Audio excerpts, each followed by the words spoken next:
Do you ever watch surfer movies? Mostly back in the 60s. I used to like the band, the Beach Boys, and I liked watching these surfer movies. When we lived out in San Diego, there was this group that's what they made. They made these spectacular surfer films. And I enjoy those things because they show the drama and beauty of these huge waves in the ocean. But if I was there, they would look scary to me. Like this one. Can you imagine?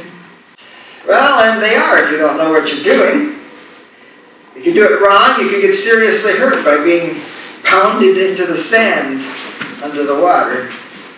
So how do surfers handle those waves? Instead of swimming away as fast as they can, you can't outswim a wave anyway, they swim towards the wave. That way, not only do they avoid being crushed, but they get an exhilarating ride on the wave. And that's a metaphor for what this formerly blind man in our story is doing today. He's riding a wave that's coming straight at him, a wave of condemnation. And he finds it exhilarating, and I think he might even find it fun in the end. Now, our passage is a bit long today, so we won't read it through first like we usually do. Instead, I'm going to comment while we read it. So get your Bible in front of you and turn to John 9:18 to 34. First, we got to remember what's happened up to now. A man who was purported to have been blind from birth says he has gained his sight, and apparently Jesus had something to do with it. And this man claims that Jesus must be a prophet. Okay, now, note that in last week these Pharisees were debating with each other. There was this large group who thought Jesus was a sinner, and this couldn't possibly be true. And there's a smaller group that was a little bit more cautious and wanted to check into it further. Well, apparently the angry Pharisee group has won out, and John has gone back to calling them the Jews, by which he means the opponents of Jesus. This faction, the Jews, have already decided that Jesus is a sinner, so they think God could not be working through him. They don't think a miracle has really taken place at all. They think a fraud has been hidden, and they're going to get to the bottom of it. This man and this Jesus have figured out something that's hidden from them, and they got to find out what it is. They think Jesus is a trickster. So with that in mind, let's read verses 18 and 19. The Jews did not believe this about him, that he was blind and received sight, until they summoned the parents of the one who had received his sight. They asked him, "Is this your son, the one you say was born blind? How then does he now see?" Now notice they're really asking three questions. Is this your son, and was he blind from birth, and how then does he now see? Now, put yourself in the feet of these parents. They're considered sinners in the community because they had a boy born blind. They're very poor. They must be because they've allowed their son to go out begging by the temple, and they apparently had no way to support him. They would probably then agree with the Pharisees that either they sinned or their son somehow sinned in the womb, which is, we won't go into that. But what happens now, the reason they're afraid is they see this great wave of condemnation coming straight at them, so they're very careful in their answer. They only answer two of the questions, because that's the only two questions they have firsthand. They know that their son, this is their son, they know he was born blind. They learned he was given his sight because their son told them. And who did it? And of course they could see that he could see. So their testimony of Jesus healing him would have been secondhand in any case. And so they answer in verses 20 and 21. "We know this is our son and that he was born blind," his parents answered. "But we don't know how he now sees, and we don't know who opened his eyes. Ask him. He's of age. He will speak for himself." Now the son being of age means he was older than 13. So we don't really know how old he was. Some of the commentators think he was basically like about Caleb's age here. Some people feel that he was an adult, that we would consider.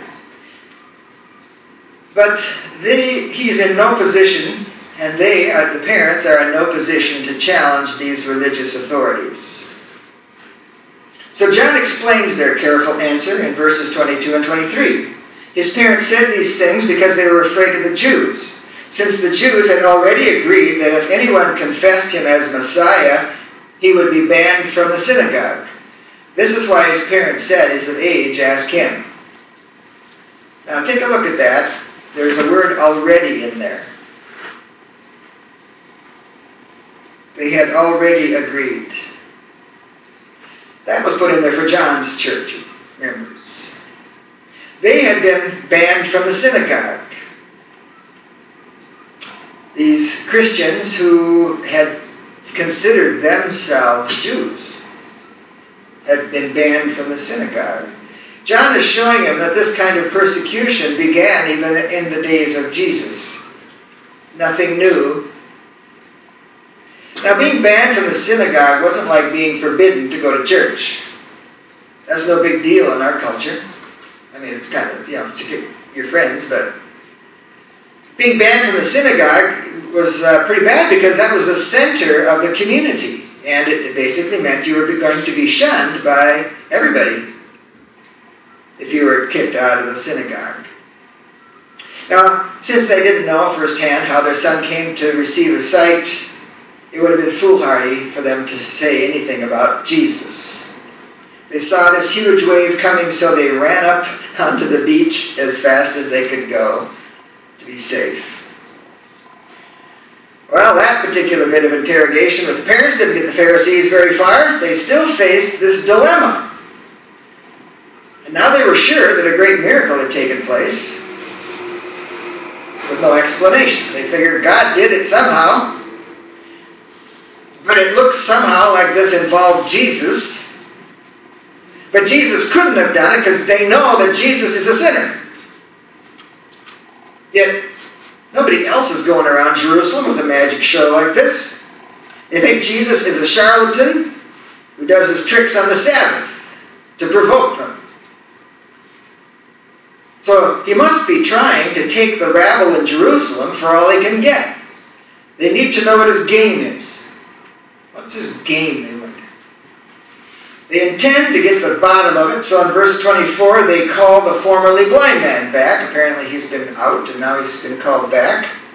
So a second time they summon a man who had been born blind and told him, "Give glory to God. We know this man is a sinner." Now, of course, the issue is no longer whether a miracle had taken place. Now they focus on discrediting Jesus. That's where they're going now. Now, the man knows that the Pharisees consider Jesus a sinner, and he's pretty much fed up with them. They wouldn't listen to anything he said about theology, so he doesn't attempt to engage in their debate about Jesus. He just sticks to the facts. In verse 25, he answered, "Whether or not he's a sinner, I don't know. One thing I do know. I was blind. Now I can see." Now, they don't believe it was Jesus who opened his eyes. And they don't want to hear this story again. What they're doing now is that they can see this man is believing in Jesus more and more as they interrogate him. Something's been going on in his mind. They can see that. So in verse 26, they try to sow doubt in his mind. They try to browbeat him into submission against Jesus. They asked him, "What did he do to you? How did he open your eyes?" Now this guy, he's no fool. He can see where this is going. He can see the dangerous wave of condemnation rolling right toward him. But now he decides he's going to swim towards that wave. The Pharisees' persistent badgering and the arguments they raised against each other, he was listening to them. They haven't discouraged him from siding with Jesus. Instead, by repeating his story over and over again, it seems to have made him think more deeply about it. And he's been gaining understanding. It's convinced him that Jesus may be more than a prophet. The process has made him into a disciple. He now becomes bold and assertive. In verse 27, he actually answers them sarcastically. He says, I already told you, and you didn't listen. Why do you want to hear it again? You don't want to become his disciples, do you? Oh man, that cut to the bone. You know what he's asking him? He says, do you want to become one of this Galileans' rabble? He insulted him. We don't really pick up on that unless we know that what their opinion of Galileans were, especially these people following Jesus around, these itinerant nomads, unlearned rabble. So in verses 28 and 29, they castigate him, they revile him. This version uses the word ridicule, but it's way stronger than ridicule. It's like shouting insults at him. They ridiculed him. You're that man's disciple, but we're Moses' disciples. We know God has spoken to Moses, but this man, we don't even know where he's from. Okay, now we're coming up on it. He's coming up to the wave now. Let's look at this man's argument that's coming up. He knows that these religious rulers pride themselves on knowing everything about the religion. That's how they keep power over the people. So he attacks their game with sarcastic, devastating irony. They think Jesus is a faker, but he now points out that they have exposed themselves as fakers. They're all fakers. And that's the marvel that's going to appear, that has actually now appeared before everybody that's been listening to these people. You know the story, The Emperor's New Clothes? It's from a long time ago, Aesop's Fables or something. And this guy's walking around naked, and everybody's supposed to think his clothes are wonderful, and they're all saying this, until one little kid says, the emperor is naked. Well, that's what this guy has just pointed out. You have just exposed yourselves. And so, in verse 30, he as much as says, checkmate. This is an amazing thing. The man told them, you don't know where he's from, yet he opened my eyes. Okay, now he decides to go ahead and swim right into their debate. His skills are outstanding. His logic is airtight. It's so cool what he does. In verses 31 and 32, he starts with a truth that everybody agrees to. We know that God doesn't listen to sinners. But if anyone is God-fearing and does his will, he listens to him. Throughout history, no one has ever heard of someone opening the eyes of a person born blind. All right, so they'd have to agree to all that so far. And because they have to agree to all that, his conclusion in verse 33 must be true. It's irrefutable. So he nails them. If this man were not from God, he wouldn't be able to do anything. That takes the steam right out of their engine. The wind out of their sails. They have nothing logical to come back with, because he's beaten them at their own game. This victory of an untrained beggar who was, quote, born in sin was altogether too much for the pride of these religious leaders to take. He rowed the wave into shore, but in verse 34 they still threw him on the beach. You were born entirely in sin, they tell him. Are you trying to teach us? And then they threw him out. Now, do you notice all this time Jesus isn't around? He hasn't been in this story for quite a while. No one's helping him. There's no lifeguard available. This man is jumping without a net. Why would Jesus set him up like that?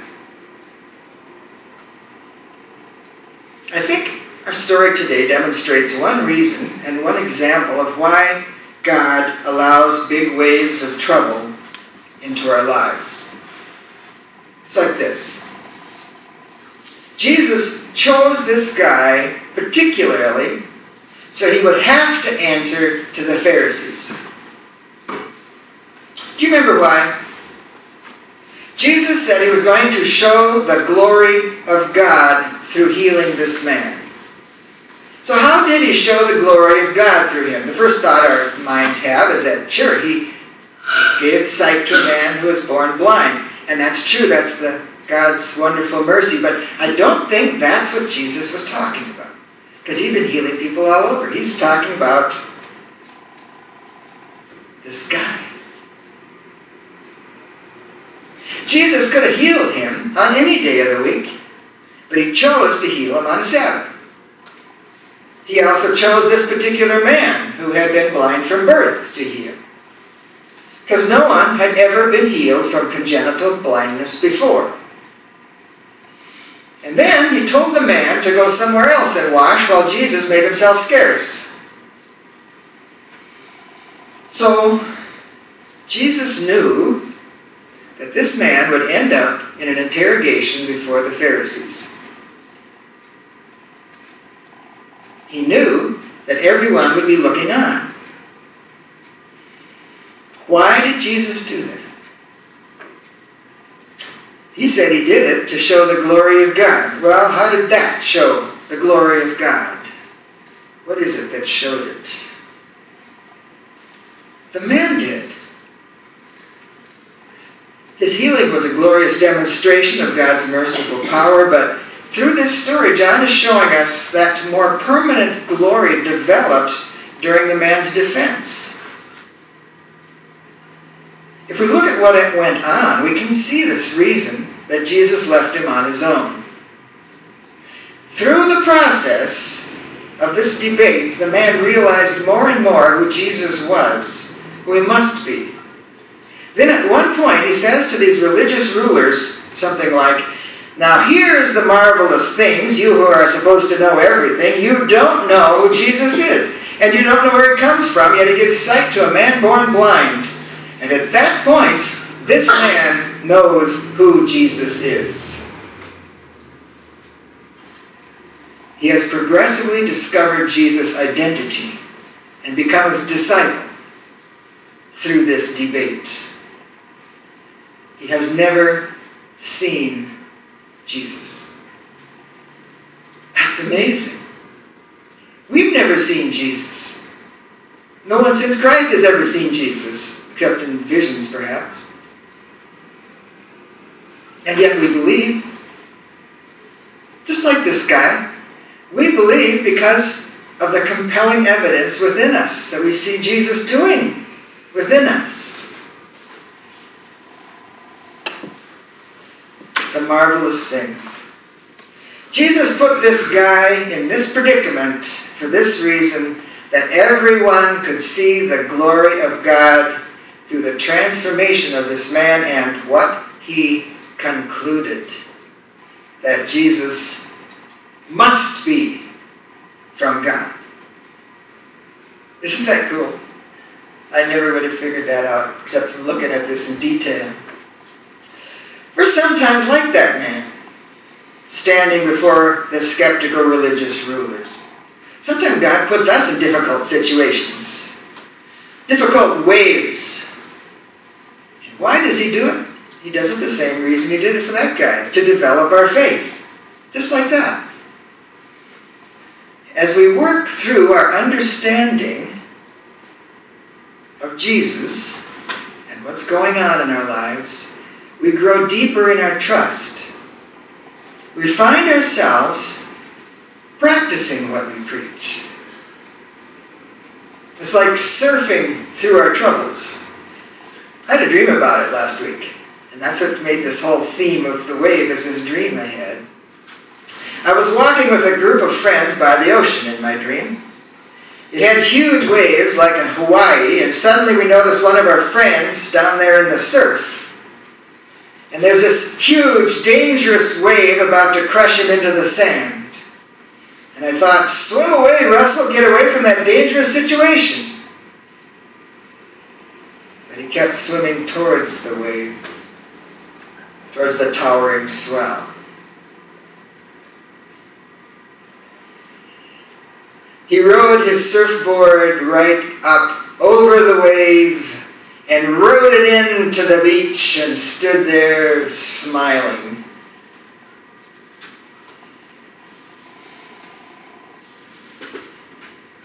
Amazing. He conquered the beast. It felt great. And that's how we should handle adversity, troubles in our lives. You know, we can try to swim away from the wave. Doesn't do any good. Try to resist it with resentment and complaining and tightening up inside, withdrawing from people.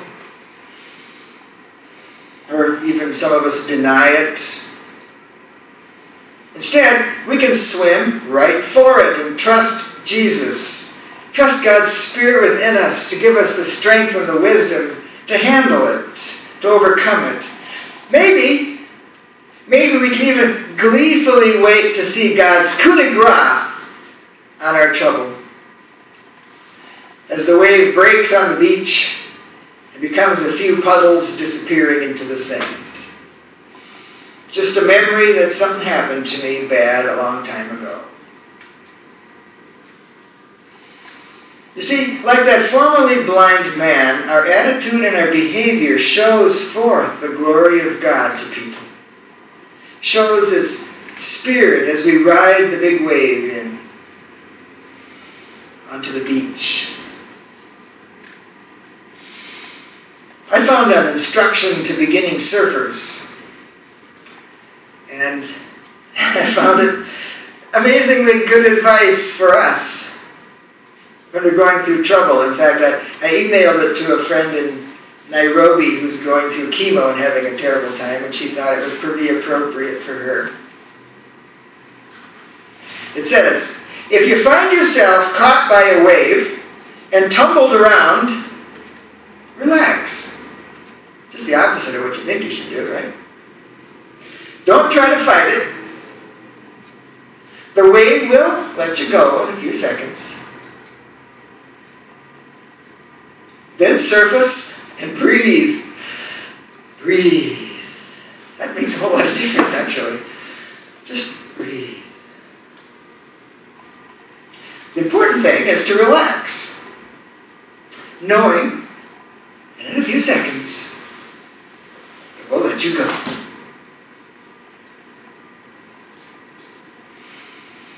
You know, when you look at the Gospels, you can see that Jesus didn't try to avoid waves.